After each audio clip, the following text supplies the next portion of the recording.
Ici ER, les Français parlent au français. Alors bonjour Madame Midami, merci d'accorder cet entretien à Égalité et Réconciliation. Vous êtes actuellement en Syrie. Il y a quelques jours, l'opposition a une nouvelle fois accusé le régime de Bachar al-Assad d'avoir utilisé des armes chimiques. Ça a été relayé dans tous les médias occidentaux. Que pouvez-vous nous dire à ce sujet ? Alors bonjour et merci de me permettre aussi de m'adresser à vos lecteurs et spectateurs.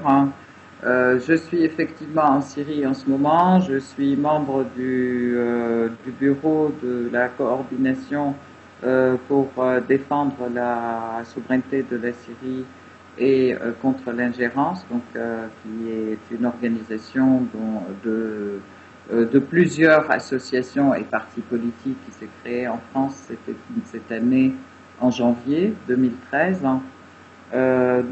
Actuellement je suis à Damas et je suis à Damas depuis 2 mois pratiquement.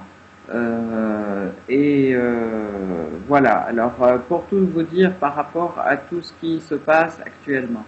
Le jour de l'arrivée de la commission de l'ONU, une commission d'enquête des Nations Unies, concernant l'utilisation des armes chimiques qui avait eu lieu au mois de mars à Khan el-Assal du côté d'Alep, ce jour,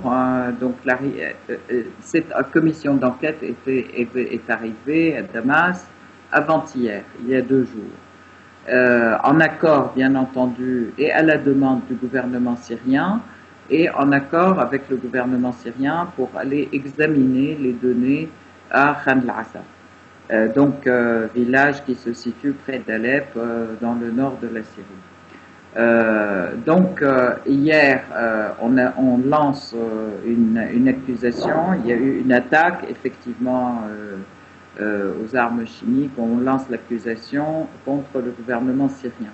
Alors d'abord, accusation bizarre, je peux dire, bizarrement, ça se passe le jour de l'arrivée de la commission d'enquête de l'ONU. Alors, le gouvernement n'a absolument aucun intérêt à faire ça s'il voulait le faire.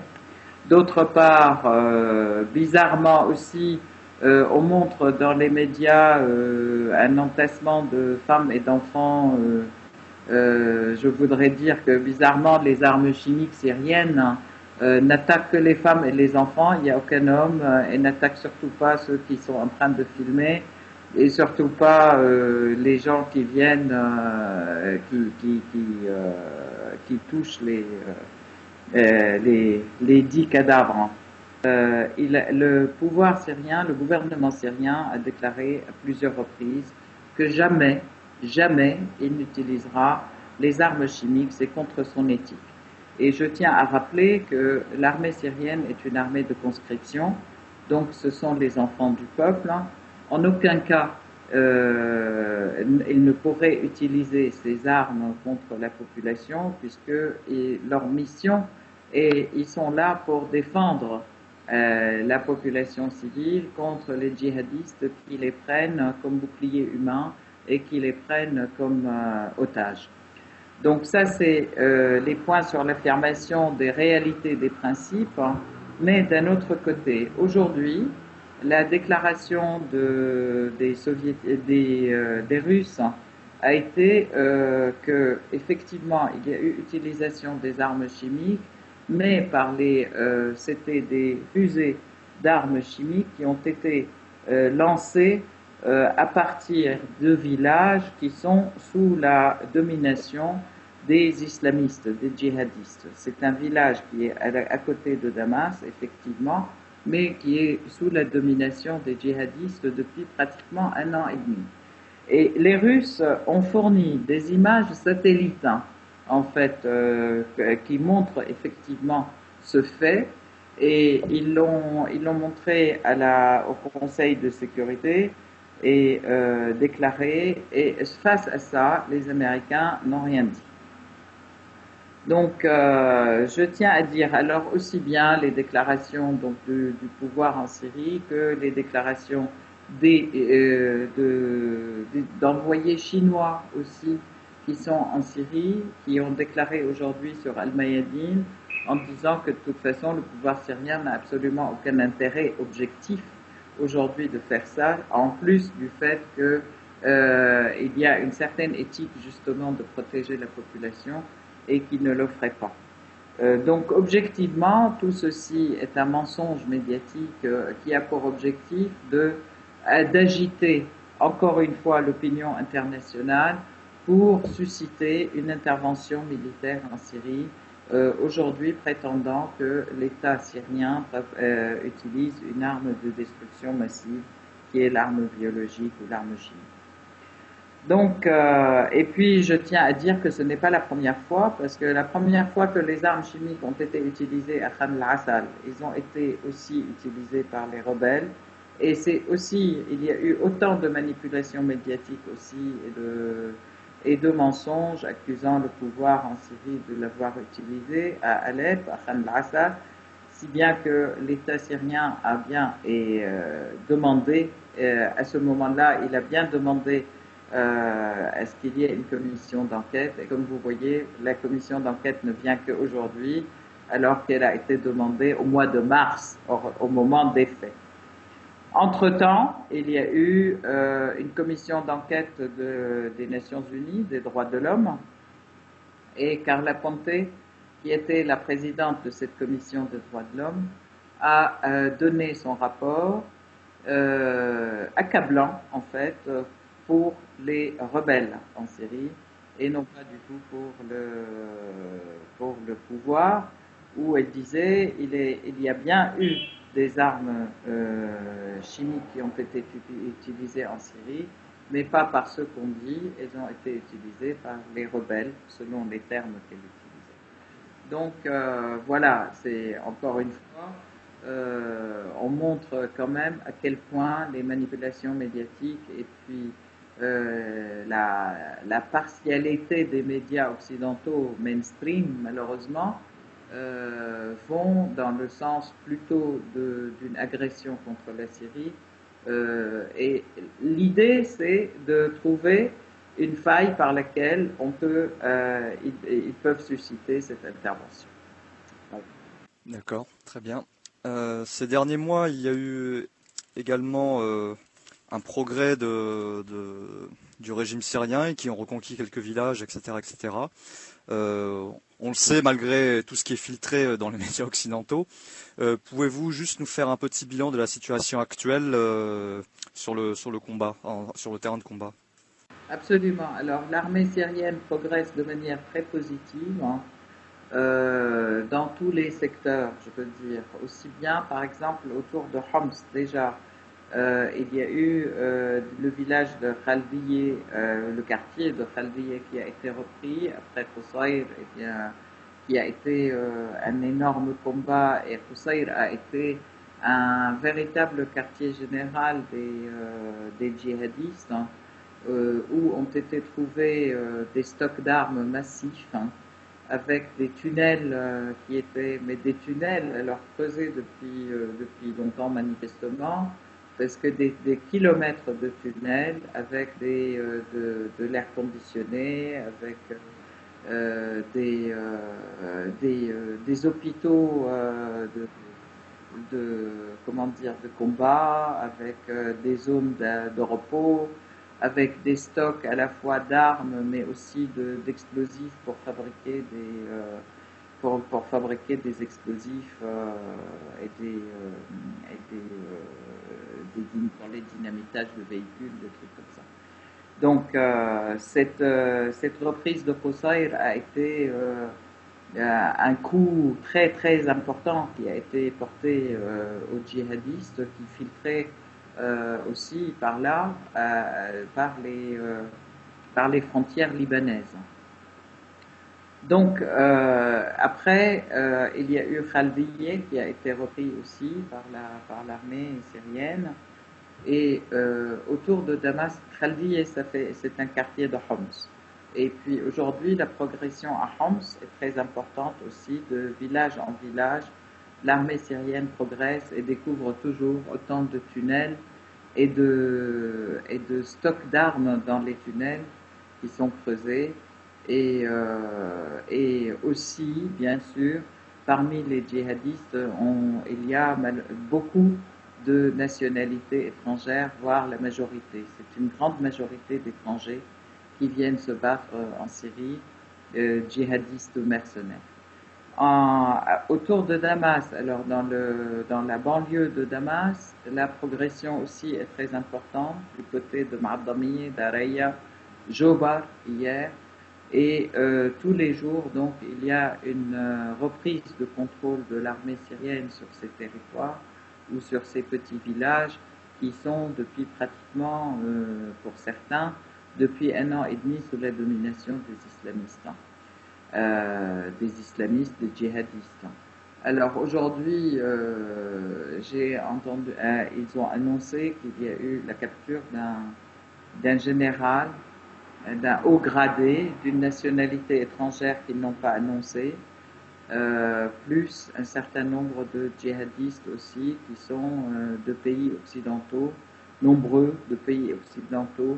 Ils n'ont pas voulu préciser les pays, mais ça viendra plus tard. Je pense que pour aujourd'hui, ce sont des scoops avant le contact avec les gouvernements en question qui les ont envoyés. Du côté d'Alep, il y a aussi une grande progression. Alors, les villages de Latakié qui étaient comptés. Alors, Latakié est une ville qui est comptée comme étant le fief de la famille Assad. En fait, toute Latakié et les environs de Latakié, ils sont comptés comme des fiefs de la famille Assad. Du côté des rebelles, entre guillemets, des djihadistes qui viennent.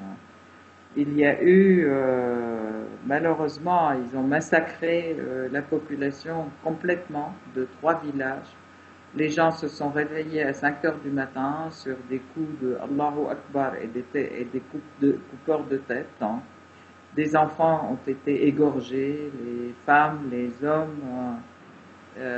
Des horreurs ont été effectivement commises. Hein. Et pour certains, donc les gens qui ont réussi à survivre et à filer dans les autres villages ont annoncé les horreurs. Et ils ont aussi annoncé que ceux qui n'ont pas été massacrés ont été embarqués dans des camions, alors surtout des femmes et des enfants, vers la Turquie. Donc ces villages, ces massacres ont été vraiment une horreur et l'armée syrienne a très vite essayé de reprendre la situation en main. Donc ces villages aujourd'hui sont à nouveau sous le contrôle de l'armée et les villages voisins sont ravis quand même de l'arrivée de l'armée et de la protection de l'armée. Donc voilà, excusez-moi, je suis très émue de raconter ça parce que franchement ça a été une véritable horreur. Donc ces villages aujourd'hui ont été repris par l'armée, mais les femmes et les enfants qui ont été kidnappés, on n'a absolument aucune nouvelle d'eux. Mais nous savons qu'en Turquie, il y a de véritables réseaux de prostitution qui envoient ces femmes en Allemagne et en Europe, hein, et aussi des réseaux de pédophilie pour les gamins, qui sont aussi dirigés par des frères musulmans, etc. Donc tout ceci est vraiment horrible et je tiens à ce que le monde occidental ouvre les yeux et voit qui sont les vrais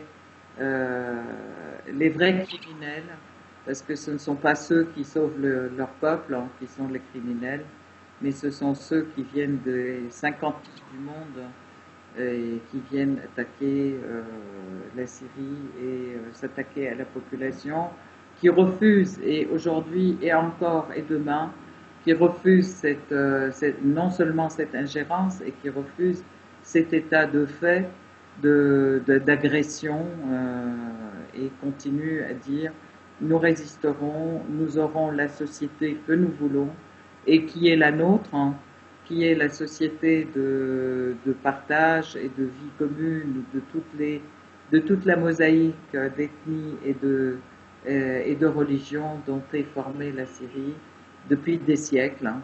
Et cette agression, il la considère comme étant une agression contre notre mode de vie et notre mode de pensée et visant à nous ramener à l'âge de pierre. Voilà. Alors, encore une fois, pour montrer l'horreur de ces djihadistes, hein, hier, il y a une jeune femme qui fêtait sa réussite au bac avec une mention très, très honorable parce qu'elle a eu la note complète. Hein, et donc, bac scientifique avec note complète, grande réussite. Hein. Elle fêtait ça dans un restaurant à Alep, hein. Le restaurant dans le quartier de Mokambo, et le restaurant s'appelait Cabo Grill. Et voilà, avec ses amis, 45 jeunes qui ont passé le bac aussi, et la famille. Et voilà qu'un djihadiste rentre et se joint à l'ensemble et se fait exploser en criant Allahu Akbar. Alors voilà, ça fait partie. Donc résultat, une dizaine de morts, 25 à 30 blessés, des jeunes qui fêtaient tout simplement leur réussite. Et je tiens à dire quand même que ce sont les jeunes instruits qui sont particulièrement visés, les facs, les universités, les écoles, toute cette velléité et cette volonté d'apprendre et aller vers les lumières de la connaissance, tout ça est visé aujourd'hui. Ce sont des jeunes qui n'ont absolument aucune obédience politique, aucune appartenance ni à un parti ni à un autre, mais ils sont visés tout simplement parce qu'ils demandent l'instruction et ils demandent la science. Bon, c'est vraiment l'horreur qui se fait aujourd'hui, règle malheureusement en Syrie, à cause de ces djihadistes qui ne cessent de rentrer par les frontières turques, par les frontières libanaises et aujourd'hui aussi par les frontières jordaniennes et les frontières avec Israël, car les rebelles ont pris aussi, les rebelles entre guillemets, ils ont pris aussi des possessions ou contrôles sur des zones limitrophes avec Israël, et c'est Israël qui les aide et qui fait filtrer aussi les aides et les livres, les armes, et ils se font soigner dans les hôpitaux israéliens et ils se font renvoyer en Syrie.